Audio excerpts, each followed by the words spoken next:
Hello everyone. I hope you can hear me well. I don't see any messages, so let's go. Um, so I'm going to present you some of the drop tower experiments that were conducted in December 2021 in Austria.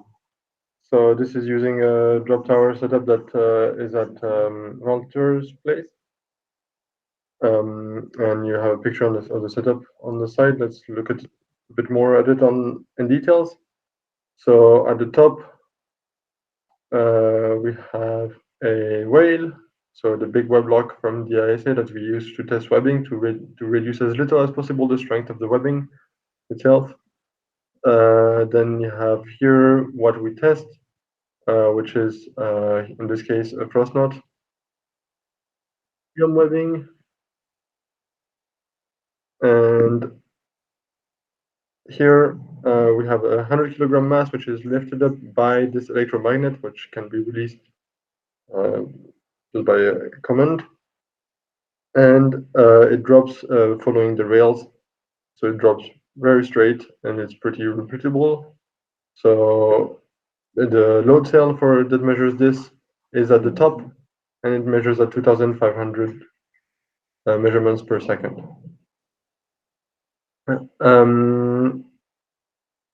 So in the tests, in some cases, the knot didn't work in the first try. So we repeated the experiment until it would break, sometimes up to 5 times. Sometimes we just left it at that and finished breaking it. So here a video of the place where it is.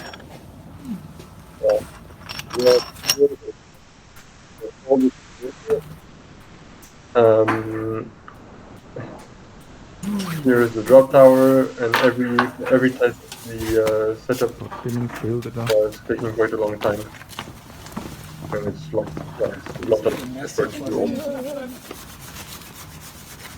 Ja. Vorsicht, sie hat ein Messer. Gut. Sie jetzt ja. Sorry.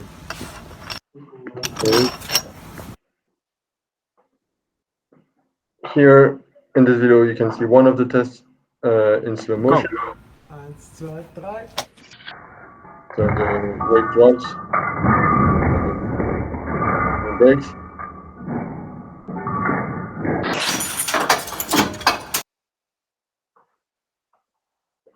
Go. No. 1, 2, 3. There. One more picture of the experiment, how it was going. So here we have a chain because we wanted to make the drop tower longer. So here is with the chain, keeping the same length of webbing between the whale and the knot. And as you can see, there is some damage because this is not like it's already been dropped once, and before the second drop, so the second drop holds probably less. A comparison to the slow pull test. So it's a bit of a surprising result, but we found that the actual forces measured in the peak loads were very similar to the forces we measure in a slow pull test. So here is the setup for slow pull. So we have the same thing, the whale on one side and what we want to test on the other side. And here a few more pictures of breaking of webbing in web locks.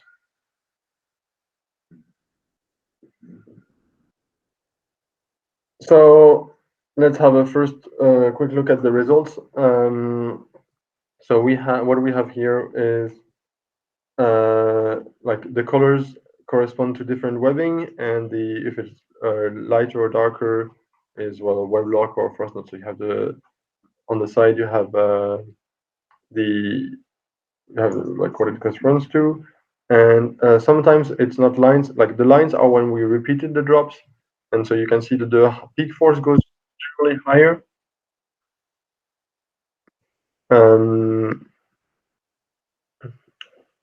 I say generally because sometimes it just goes lower. It's like there's a lot of variability in the test still. But one thing we can see as a general trend is that knots take the impact in the knot is always lower than the impact in the web block, whether it breaks or not. So here in the blue one for the helium, there were several tests which did not break before the last one which broke. And in a web block, the impact force was always higher than in the frost knot. That's because the frost knot absorbs a bit more of the energy.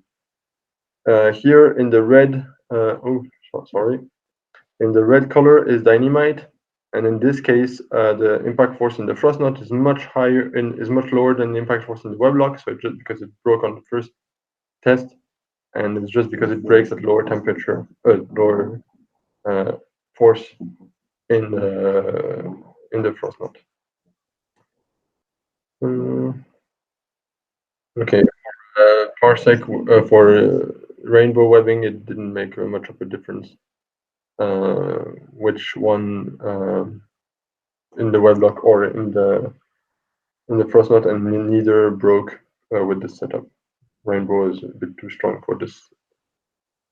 Okay, let's have a look more detail at the results. So I told you like there were 2,500 measurements per second, which is more, which is a lot, and which is kind of what we need to measure the peak forces. So we actually got more than just the peak load. We got all of this curve. So here it's centered around the first and the highest peak. After that, there might be some repeats because okay. So what's happening here is that as the mass falls, it just creates a load, and then it reduces because the mass is bouncing in this case, and then it's going to fall again later. So information that we have on this graph is the force, obviously, the time. This is quite interesting, like how long it lasts. And here we have the total time of this impact. So here it's 0.1 second, the maximum force, and the integral force. So how much is below this curve in this time frame. So these curves were cut before and after by taking a value that was like 1/10, I believe, of the peak force, or something like it was a ratio of the peak force to get the cut of the curve. So in this case, we see the force going up and down. This is a bounce. The webbing did not break. Here we see just the force going up, and then straight down. That's when it breaks and there is no force anymore. We can see also like some waves which are like not natural in any physical system. There is a natural wavelength, and this is what we can see in this graph, and also in this graph, but it's a bit weird to see, but there is all those waves at the top. So let's look a bit more at the results. So here we have two tracks from similar setups. It's dynamite with frost knot, and they're very similar, these two. Like the time is 0.03 seconds. The maximum force is around 18 kilonewton. The integral is like almost the same, but the results are like, this is an example where it's very consistent, but just to tell you, the standard deviation we got in the knots were between just in the peak force were between 7.5 and 18% for polyamide nylon and for polyester, and for high-tech webbing, so they were up to 35%.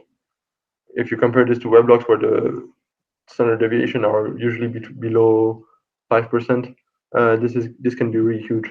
So here is another point, another example from the same test setup as the others. So we cannot really explain this one. It's got a maximum force of 31 kilonewton, which is huge for not in a dynamite web block, dynamite webbing, and the time frame is like about half. Well, no, a bit more than half, but there's already two peaks. It's a really weird point which we cannot really explain, and we don't understand what's going on in this one. So all the results have to be taken with this in mind, that the results can be very inconsistent. So one more comparison we can make from this was what happens when we have preloaded knot or non-preloaded knot. And so here you have on the left side you have two knots that were preloaded, and this is the one drop where they failed. And on the right side you have two knots which were not preloaded, and they failed on the first drop. And this is all with the same webbing, all with the same frost knot. So the maximum force in the cases of a preloaded knot is usually higher. I mean, it's higher in these cases. Sometimes we have exceptions to that. The time is shorter. That's quite noticeable and quite normal because the force will go up faster at the start. Here you can see that this slope starts pretty slow because this is the time where the knot starts to cinch, and then it goes up roughly the same rate as here. So that's also why the duration is, it's longer. And the integral is kind of similar in all those cases. So yeah, preloaded knots probably are, I don't know, a bit more likely to fail. They will generate higher peak forces, but it's that's all that can be said. Also, the not preloaded knot fail at lower forces. Maybe that could be because as it cinches down, it generates more heat, so it's gonna fail faster. All of that is interpretation. We don't have enough data points. We like in the whole experiment there were about 50 drop tests. 50 sounds like, well, it's pretty low in terms of samples, but if you've seen how much time it takes to set it up and then record everything nicely and then analyze that, it's 50 is what we could do for now. Maybe we'll have more rounds of testing in the future. Okay, this is quite just because we always wonder about this nylon versus Dyneema. What's the difference in the results? So I don't really remember. Well, this is all where they broke, but the Dyneema, it's in the first drop. This one, I'm not sure if it's in the first drop or not. I believe so. But anyways, you can see that the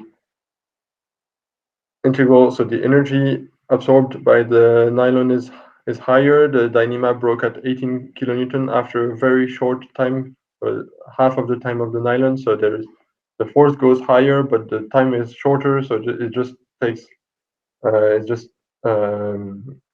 takes less energy in the impact, and the energy is what we are interested in when we take a fall in the backup fall.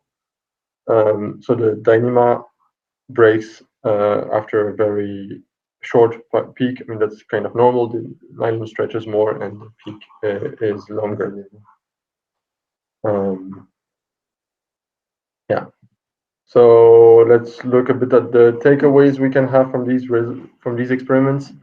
It's, as I said, it's quite hard to understand exactly what is going on to have good results and constant results. But what we decided on was that we would no longer accept Type C webbings for polyester or high-tech webbings, ultra low stretch. So there is no Type C here in the polyester and here, and also no, like, all Dyneema webbing should be of more than 30 kilonewtons. These are the strength classes of webbings that we have in the ISA 41 webbing system standard. We also decided to add this phrase in the ISA 21 Highline system standard, saying that knots in webbing should never be used in the main load path. So because, as we've seen, cinch down knots don't absorb so much energy and they break faster. And they should be used only for backup webbings and when you know what you're doing. So like for Dyneema, as we've seen, no knots, it's better to put a web lock in the backup. webbing tie-off, webbing logger tie-offs, and anchor tiebacks. Obviously, it's okay to make a knot here. We're not going to use another web lock to stop the slippage from the first web lock. One more thing we can is like to estimate the forces in the backup fall with the simulator. So I'm adding this because I made this presentation yesterday with the backup fall simulator, and saying that the peak loads that we see in the simulator, when, for example, when the backup is a nylon, are never as high as the breaking strengths we've seen in these drop tests. There's also something interesting which is not in the simulator that's on the ASA webpage, but it's only on the simulator of Slackbro, which is that they put the time of the impact. So this can also be good information to know how much energy is going to be going on into your webbing in the backup pool. I think I'm done for this talk. Are there any questions? Raid was asking how many samples were done per webbing to determine the standard deviation. So it was varying between the different webbings. I don't know if we have it open here. Yes, I'm going to share this. Share. No, but like I can show the data. It's a bit.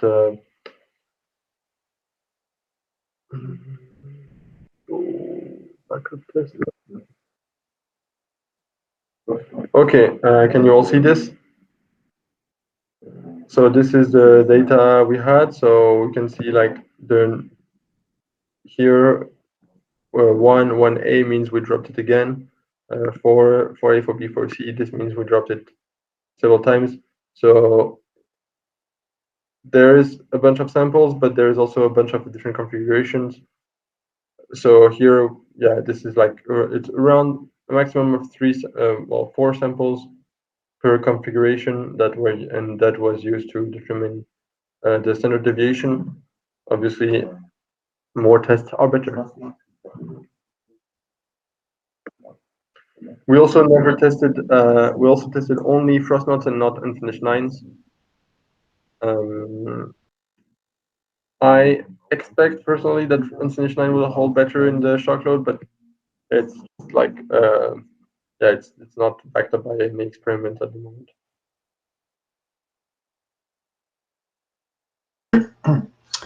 I was thinking about the multiple peaks on, if you want to go back to a few slides, the multiple peaks on the dynamo webbing could be cinching down and then slipping somewhere on the cinch down until it got super tight. Yeah, but okay. This one. Mm-hmm. This is within 0.02 seconds.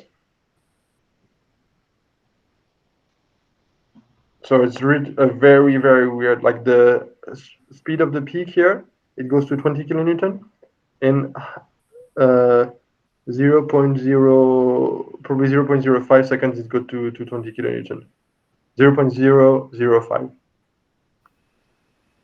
So this is a very weird data point. So maybe it's just a measurement error, but I still included in this talk to say that the first thing, we need high sample rates. We cannot do with like any lower sample rates is not enough.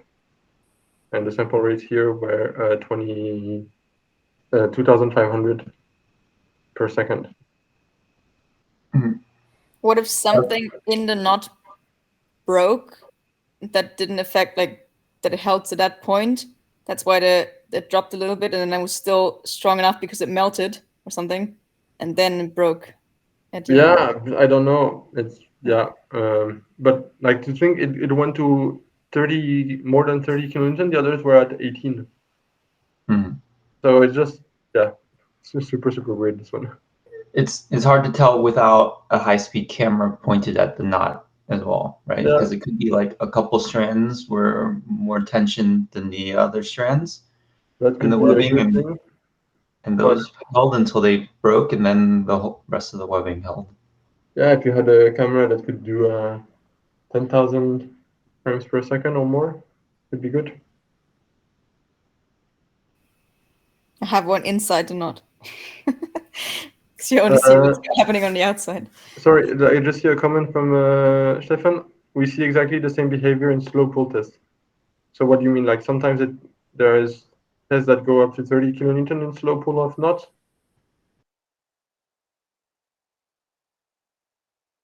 Okay, you can see the cinching, but does it mean that you can like sometimes explain how it goes to?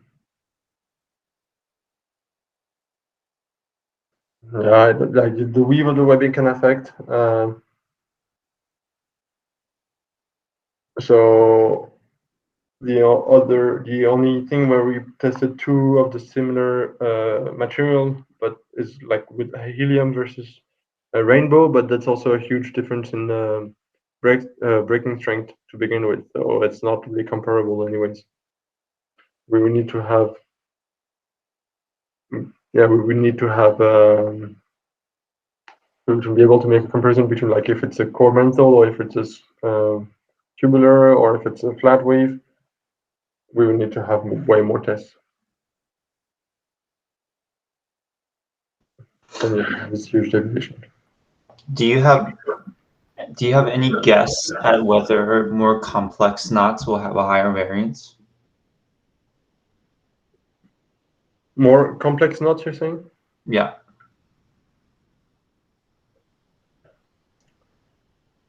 They might, like if you have a knot that has more wraps and turns, it might absorb more energy, but it will also heat up, but maybe the heat is going to be spread throughout the different parts of the knot. So maybe it can hold one or two drops better, which is what we're interested in for backup calls, really. So that can be good.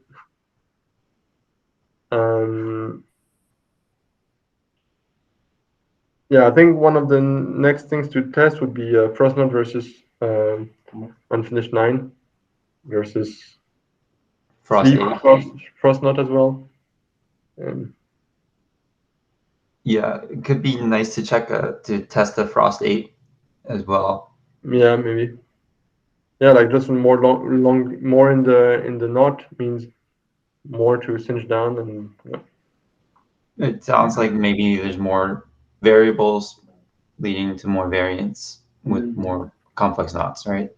probably also, yeah, that's probably true.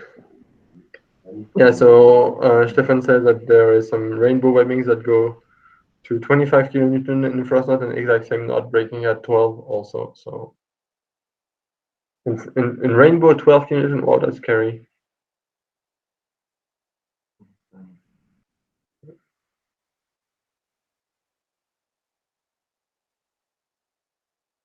Okay, yeah. Yeah, yeah.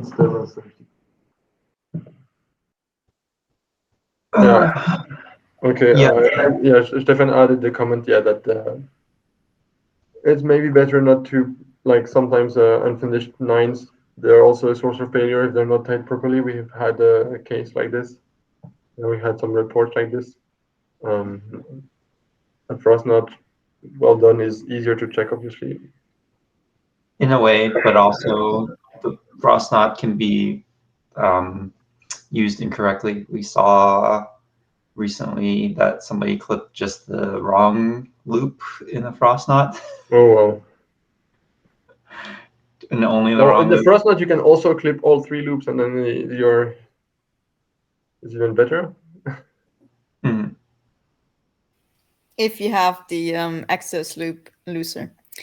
Question for your frost knots: did you tie them with the load strand on the outside or the second from the outside? On the outside. Okay. But there is no, well, yeah, there is friction from the outer layer, but there is no external thing that has friction. Because I've seen on like if you look at Ryan Jenks's videos, it's really hard to you have to look at his tests because often the frost knots were tied differently.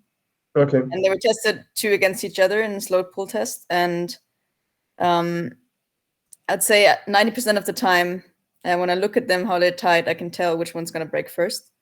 And I saw that generally, if they were tied without a sleeve, that it was better when the load strand was on the second from the outside, because it starts cutting the outer layer when the knot cinches down. So it gives a little bit of protection. The diameter is smaller, but it doesn't cut as easily. Well, Tom? Yeah, my opinion on this is if you reach these forces, you have other problems. Yes. So for me, this discussion is not relevant how you tie it at the end. At these 2 kilonewton more or less, if you reach these kind of forces, you're in other trouble. So the aim should be not to reach above 10 kilonewton with a backup fall. You have different ways to solve that problem. And if you really want to, go to the edge, then Agree. the knot is the wrong thing to do in the first place. So rig your lines properly, segmented with the right webbings in main and backup, and then you don't have to worry about how you tie your frost knot. That's my opinion on this.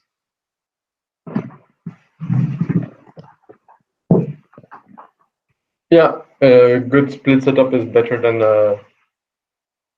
having a webbing that can hold 100% of the strength at the anchor, I think, because also your back is going to break. Okay, I think we are right on time, so it could be time. Who's the next presentation? Hi.